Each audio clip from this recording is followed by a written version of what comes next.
গুৰুদেৱ কালীচৰণ ব্ৰহ্মৰ প্ৰতি মোৰ ভক্তি ভৰা প্ৰণিপাত জনোৱাৰ লগতে মহাযজ্ঞৰ সৈতে সংগতি ৰাখি আয়োজন কৰা এই সভাত উপস্থিত সমূহ ভক্তপ্ৰাণ ৰাইজলৈ মোৰ সেৱা আগবঢ়াইছোঁ। অসমৰ বৰ্ণাঢ্য সমাজ জীৱনৰ এক অবিচ্ছেদ্য অংগ বড়োসকল হৈছে সমৃদ্ধ ইতিহাস আৰু বৰ্ণিল লোকজীৱনৰ অধিকাৰী। অসমৰ আদিমতম জনগোষ্ঠী বড়োসকল আহোম আৰু আৰ্যসকলৰ কেইবাশ বছৰ আগৰে পৰা কৃষি উপযোগী আৰু উপযুক্ত বাসস্থান বিচাৰি অসমৰ উত্তৰ পূব আৰু উত্তৰ পশ্চিম চুকেদি অসমত প্ৰৱেশ কৰি ব্ৰহ্মপুত্ৰ বৰাক কপিলী আৰু ইয়াৰ উপনদীবোৰৰ পাৰে পাৰে বসবাস কৰিবলৈ লৈছিল। জাতিগতভাৱে বড়োসকল হৈছে চীন তিব্বতীয় মূলৰ আৰু ভাষিক তেওঁলোক হ'ল তিব্বত বৰ্মন। ঐতিহাসিক আৰু পৌৰাণিক বিভিন্ন কাহিনীসমূহত বড়োসকলৰ উপস্থিতিৰ বিষয়ে আমি সকলোৱে বিভিন্ন ধৰণৰ প্ৰমাণ আৰু বিভিন্ন ধৰণৰ লোককথা আমি শুনিবলৈ পাওঁ। আনুমানিক 2005 চন খ্ৰীষ্টপূৰ্বত ৰাজত্ব কৰা মহিৰংগ দানৱৰ শাসনকালৰ পৰা আৰম্ভ কৰি এক দীৰ্ঘ সময় ধৰি এই জনগোষ্ঠীটোৰ বিভিন্ন বংশৰ বহু ৰজা আৰু শাসকে বিভিন্ন সময়ত বিভিন্ন স্থানত শাসন চলাইছিল। কিন্তু সময়ৰ লগে লগে বড়োসকলে হাজাৰ হাজাৰ বছৰ ধৰি উত্তৰাধিকাৰী সূত্ৰে লাভ কৰা তেওঁলোকৰ বিশাল ৰাজ্যখন হেৰুৱাই পেলাইছিল। নিৰন্তৰ বাহ্যিক আগ্ৰাসন আৰু ব্ৰিটিছ ঔপনিৱেশিক শাসনে বড়োসকলক আন জনগোষ্ঠীৰ দৰে দুৰ্যোগৰ মুখলৈ ঠেলি দিছিল।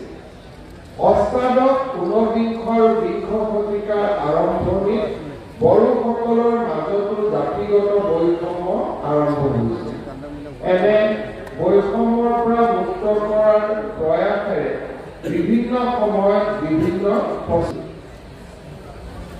গুৰুদেৱ কালীচৰণ ব্ৰহ্মৰ জন্ম হৈছিল বড়ো জাতিৰ এক জটিল সংকটৰ সময়ত। যিগৰাকী কালীচৰণ মেচ নামে প্ৰথমে পৰিচিত, যিগৰাকী ব্যক্তি পিছলৈ মহান সমাজ আৰু ধৰ্ম সংস্কাৰক গুৰুদেৱ কালীচৰণ ব্ৰহ্মৰ নামেৰে পৰিচিত হৈছিল। গুৰুদেৱ কালীচৰণ ব্ৰহ্মৰ জন্ম হৈছিল 1860 চনৰ 18 এপ্ৰিলত আৰু পৰলোক প্ৰাপ্ত হৈছিল 1938 চনৰ 8 মে। গুৰুদেৱ কালীচৰণ ব্ৰহ্ম আছিল আধুনিক বড়ো সমাজৰ ৰূপকাৰ। স্বকীয় ভাষিক আৰু সাংস্কৃতিক পৰিচয়ৰ বাবে নব্য চিন্তাধাৰাৰে বড়ো জাতিটোক আগুৱাই নিয়াৰ দিশত তেওঁ অপৰিসীম বৰঙণি আগবঢ়াই গৈছে।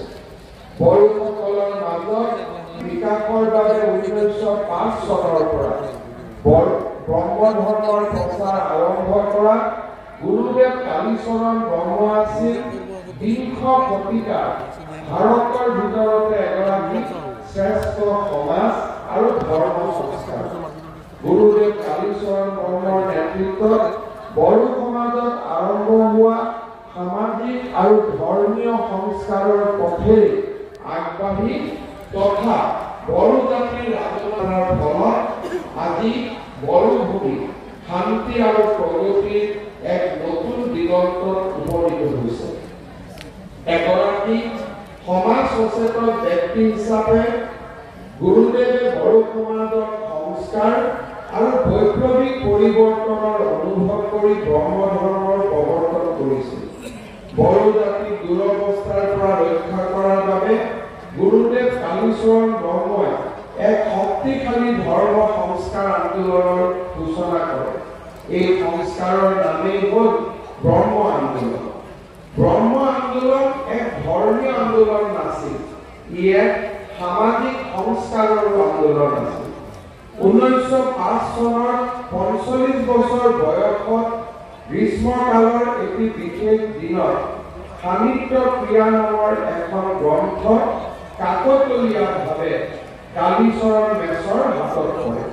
গ্ৰন্থখনৰ কৰ্ম ধৰ্মৰ প্ৰতিষ্ঠাপক স্বামী শিৱনাৰায়ণ পৰমহংসৰ বিষয়ে প্ৰথম প্ৰচাৰ কৰা হৈছিল। এই আছিল তেওঁৰ ব্ৰহ্ম ধৰ্মৰ সৈতে প্ৰথম সংস্পৰ্শ। এই গ্ৰন্থখনৰ অধ্যয়নে তেওঁৰ ওপৰত এক আধ্যাত্মিক, মানসিক আৰু শাৰীৰিক সৌম্য শান্ত প্ৰভাৱ বিস্তাৰ কৰিবলৈ সক্ষম হয়। তেওঁৰ মনলৈ ভাৱ আহিছিল যে স্বামী শিৱনাৰায়ণ পৰমহংসৰ শিক্ষা বৰ আদৰ্শগতভাৱে উপযোগী আৰু তেওঁলোকৰ প্ৰয়োজনীয়তা ভালদৰে পূৰণ কৰিব পাৰিব। তেওঁ উপলব্ধি কৰিছিল যজ্ঞ আহুতি কৰি ব্ৰহ্ম ধৰ্ম গ্ৰহণৰ জৰিয়তেহে সংস্কাৰ প্ৰক্ৰিয়াৰ আৰম্ভ হ'ব পাৰে। এই প্ৰক্ৰিয়াই সমগ্ৰ বড়ো সমাজখনক আগুৱাই লৈ যাব। বড়োসকলৰ পৰিচয়ৰ প্ৰতি ভাবুকি কঢ়িয়াই অনা ধৰ্মান্তৰণৰ প্ৰক্ৰিয়াৰ বাবেও ই এক প্ৰকৃত উপায় বুলি তেখেতে গণ্য কৰিছিল। তেওঁ ধৰ্ম প্ৰচাৰ কৰাৰ বাবে কলিকতাৰ ভৱানীপুৰত বসতি স্থাপন কৰা, উত্তৰ প্ৰদেশৰ স্বামী শিৱনাৰায়ণ পৰমহংসক লগ কৰাৰ সিদ্ধান্ত লৈ কলিকতালৈ যাত্ৰা আৰম্ভ কৰে। স্বামী শিৱনাৰায়ণ পৰমহংসৰ ব্যক্তিত্বত তেওঁ আকৃষ্ট হৈ পৰে। আনহাতে কালীচৰণৰ বুদ্ধিমত্তা, শান্ত স্বভাৱ আৰু গভীৰ বোধগম্যতাই স্বামী শিৱনাৰায়ণ পৰমহংসৰো দৃষ্টি আকৰ্ষণ কৰিছিল আৰু লগে লগে তেওঁক নতুন শিষ্য হিচাপে গ্ৰহণ কৰে। আধ্যাত্মিক, নৈতিক, আৱেগিক আৰু নান্দনিকভাৱে নিজৰ অস্তিত্ব বজাই ৰাখিবলৈ এক দেৱক পূজা কৰাৰ বাবে তেওঁ মৌলিক ধাৰণা আৰু নীতি শিক্ষা প্ৰদান কৰে। 1906 চনত কালীচৰণ মেছ গুৰুদেৱ কালীচৰণ ব্ৰহ্মৰূপে জনাজাত হয়। এই বিশ্ব ব্ৰহ্মাণ্ড যি শক্তিৰ চাৰিওদিশে ঘূৰি থাকে, সেই শক্তিয়ে হ'ল ব্ৰহ্ম। গতিকে ব্ৰহ্ম ধৰ্মই অগ্নি বা সূৰ্য দেৱতাৰ ৰূপত সৰ্বশক্তিমান ঈশ্বৰৰ উপাসনা কৰাৰ এক প্ৰাচীন পৰম্পৰা মানি চলে। স্বামী শিৱনাৰায়ণ পৰমহংসই কালীচৰণক ব্ৰহ্ম ধৰ্মৰ এক গুৰুত্বপূৰ্ণ দিশ যজ্ঞ আহুতি সম্পৰ্কে শিক্ষা দান কৰে। যজ্ঞ আহুতিৰ পৰা নিৰ্গত ধোঁৱাই মানুহৰ মন শুদ্ধ কৰে আৰু আভ্যন্তৰীণ শক্তি তথা আত্মবিশ্বাসৰ বীজ সিঁচি দিয়ে। কালীচৰণ ব্ৰহ্মই উপলব্ধি কৰিলে যে ব্ৰহ্ম ধৰ্মৰ প্ৰচাৰেই হ'ব বড়ো সমাজ সংস্কাৰৰ দিশত প্ৰথম পদক্ষেপ। কলিকতাৰ পৰা উভতি অহাৰ পিছত গুৰুদেৱ কালীচৰণ ব্ৰহ্মই স্থানীয় বাসিন্দা আৰু আত্মীয় স্বজনৰ মাজত ব্ৰহ্ম ধৰ্মৰ বিষয়ে জ্ঞান দিবলৈ চেষ্টা কৰে। তেওঁ সহজ ভাষাত বুজাই দিলে অসংখ্য দেৱতা নহয়, কেৱল এজন ঈশ্বৰকহে পূজা কৰিব লাগে। তেওঁৰ ধৰ্মৰ বাণী আৰু শিক্ষা গাঁৱৰ কৰি আগবাঢ়ি আহিল আৰু এনেদৰে আৰম্ভ হ'ল ব্ৰহ্ম ধৰ্ম গঠনৰ এক ঐতিহাসিক প্ৰক্ৰিয়া। ধাৰাবাহিক আৰু প্ৰতিকূল পৰিৱেশৰ মাজত কালীচৰণ ব্ৰহ্ম শিষ্যসকলৰ মাজত গুৰুদেৱ হিচাপে পৰিচিত হ'বলৈ ধৰিলে। নতুন ধৰ্মত দীক্ষিতসকলে নিজৰ পুৰণা উপাধি সলনি কৰি ব্ৰহ্ম উপাধি গ্ৰহণ কৰে। নিজৰ বন্ধু বান্ধৱ আত্মীয় স্বজনৰ সহায়ত নতুন ধৰ্মমতে কেনেদৰে চলিব লাগে তাৰ পৰিকল্পনা যুগুত কৰি উলিওৱা হৈছিল। জন্ম গাঁৱত তেওঁ বিশাল সমাৱেশৰ আয়োজন কৰি যজ্ঞ আহুতি কৰিছিল। এই সমাৱেশতে শ শ লোকে অংশগ্ৰহণ কৰিছিল আৰু ব্ৰহ্ম ধৰ্মত দীক্ষিত হৈছিল। কালীচৰণ ব্ৰহ্মই পোনপ্ৰথমে তেতিয়াৰ গোৱালপাৰা আৰু পৰৱৰ্তী সময়ত কামৰূপ, দৰং, দক্ষিণ গোৱালপাৰা, লখিমপুৰ আৰু ডিব্ৰুগড়তো এই ধৰ্মৰ প্ৰচাৰ কৰিছিল। ব্ৰহ্ম ধৰ্মৰ অনুগামী আৰু স্বেচ্ছাসেৱকসকলে সংস্কাৰৰ বাণী লৈ জনসাধাৰণৰ কাষ চাপিছিল। সমাজৰ সেই সময়ৰ নেতিবাচক প্ৰভাৱসমূহৰ বিষয়ে উপলব্ধি কৰি ব্ৰহ্ম ধৰ্মৰ অনুগামীসকলে পুৰাক সম্পূৰ্ণভাৱে নিষিদ্ধ কৰাৰ যুক্তি দিছিল। কালীচৰণ ব্ৰহ্মৰ শিষ্য আৰু অনুগামীসকলে গাঁৱে গাঁৱে গৈ ৰাইজক এই সংস্কাৰৰ কামত জড়িত কৰিছিল। আৰম্ভিক পৰ্যায়ত গুৰুদেৱে যুদ্ধ একক প্ৰচেষ্টাৰে আৰম্ভ কৰিছিল, কিন্তু সময় অতিবাহিত কৰাৰ লগে লগে তেওঁৰ শিষ্য আৰু অনুগামীৰ সংখ্যা বৃদ্ধি হ'বলৈ ধৰিলে। তেওঁৰ অনুগামীসকলে তেওঁক যথেষ্ট সহায় কৰিছিল। এই অনুগামীসকলৰ উপৰিও নতুন শিক্ষিত বড়ো যুৱ সমাজেও এই অভিযানত গুৰুদেৱক সহায় কৰিছিল। আমি সকলোৱে জানো বড়ো ভূমি এক আভ্যন্তৰীণ সংঘাতৰ মাজেৰে আগবাঢ়ি গৈছে। বড়ো ভূমিত বাস কৰা ৰাইজৰ আকাংক্ষা আৰু এই ৰাজনৈতিক আকাংক্ষাক পূৰ্ণ কৰিবলৈ চলা দীঘলীয়া সংগ্ৰামে আমাৰ মাজত বিভিন্ন সময়ত অশান্তিৰ পৰিৱেশ সৃষ্টি কৰিছিল। এই দীৰ্ঘ সময়ত বহু মাতৃৰ বুকু ফুৰা হৈছিল। এই দীৰ্ঘ সময়ছোৱাত বহুতো বড়ো যুৱক যুৱতীয়ে শিক্ষা, সাংস্কৃতি এই সকলোবোৰ পাহৰি মাজলৈ গৈ বড়ো ভূমিক উন্নয়ন আৰু বিকাশৰ সপোন দেখিছে। আজি পৰিৱেশ সলনি হৈছে। প্ৰধানমন্ত্ৰী নৰেন্দ্ৰ মোদী আৰু মাননীয় গৃহমন্ত্ৰী অমিত শ্বাহ ডাঙৰীয়াৰ প্ৰচেষ্টা আৰু নিখিল বড়ো ছাত্ৰ সন্থাৰ উদ্যোগত তৃতীয় বড়ো চুক্তি স্বাক্ষৰিত বড়ো ভূমিলৈ স্থায়ী শান্তি উভতি আহিছে। বড়ো ভূমিত নতুন উন্নয়ন আৰু প্ৰগতিৰ এক নতুন দিগন্তৰ উন্মেষ ঘটিছে। বড়ো লোকসকলৰ ৰাজনৈতিক আশা আকাংক্ষা আজি বাস্তৱত ৰূপায়িত হৈছে। বড়োসকলৰ সাহিত্য আৰু সংস্কৃতিয়ে আজি সমগ্ৰ ৰাষ্ট্ৰতে উজলি উঠিবলৈ সক্ষম হৈছে।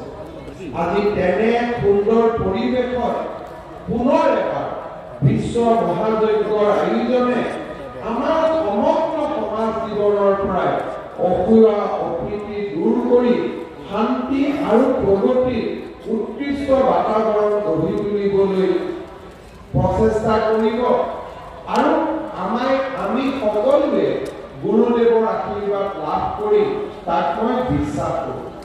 শ্ৰদ্ধা ৰাইজ, কোনো এটা জাতি চহকী পৰম্পৰা আৰু সংস্কৃতি যদি আমি ধৰি ৰাখিব লাগে, আমি আমাৰ শিপাডাল এৰি দিব নালাগে। আমাৰ ঘৰৰ দুৱাৰ আৰু খিৰিকী খোলা ৰাখিব লাগে, কিন্তু ঘৰৰ ভেটিটো আমি খামোচ মাৰি ধৰি থাকিব লাগে। অসমৰ জনজাতীয় লোকসকলে এটা সময়ত বিভিন্ন অশান্তি আৰু সংঘাত আৰু সংকটৰ মাজেৰে সময় পাৰ কৰিছিল। এই সময়ছোৱাত কৰবাত নহয় কৰবাত আমাৰ ধৰ্মীয় ৰীতি নীতিসমূহ দুৰ্বল হৈ পৰিছিল। আমাৰ পৰম্পৰা, আমাৰ ঐতিহ্য, আমাৰ সংস্কৃতিৰ শিপাডালো দুৰ্বল হৈ পৰিছিল। আজি বড়ো ভূমিলৈ শান্তি উভতি আহিছে।